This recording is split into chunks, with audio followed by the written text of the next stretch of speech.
Hello, welcome to the week that was. Another week, another defeat for Islamic State, this time in the Syrian city of Deir el-Zor.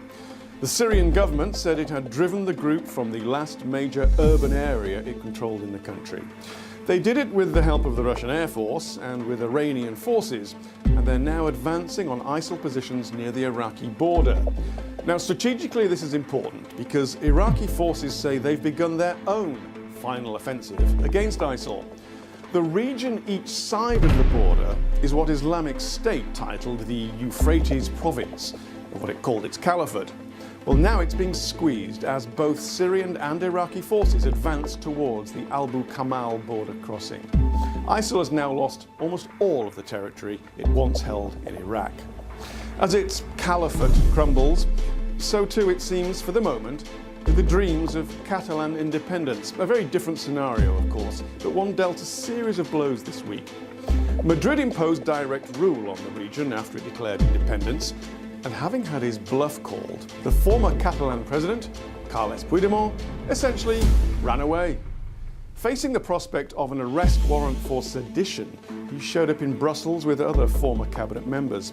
Seeking asylum? No, just staying there until he's sure he can get what he calls a fair trial in Spain. Already in court were several other ministers from the now dissolved Catalan parliament, charged with rebellion, sedition and misuse of public funds. Most were held in custody in case they fled the country. This led to demonstrations on Thursday in Barcelona in support of what were called political prisoners. A lot now depends on the results of the snap election called for Catalonia next month. This week also saw the 100th anniversary of Britain's Balfour Declaration, the document which helped create the policies leading to the State of Israel. Prime Minister Theresa May held a dinner to mark the anniversary. The Israeli Prime Minister Benjamin Netanyahu attended. The leader of Britain's opposition Labour Party, Jeremy Corbyn, declined.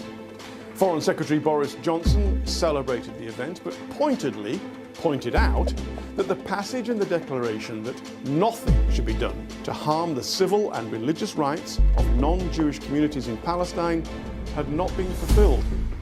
Demonstrations against the anniversary and what it led to were held in many cities around the world. Another week in the ongoing crisis that is Korea. US B-1 supersonic bombers from Guam flew over the Korean peninsula. It's happened before, but this time it happened just a few days before the Asian tour of President Trump.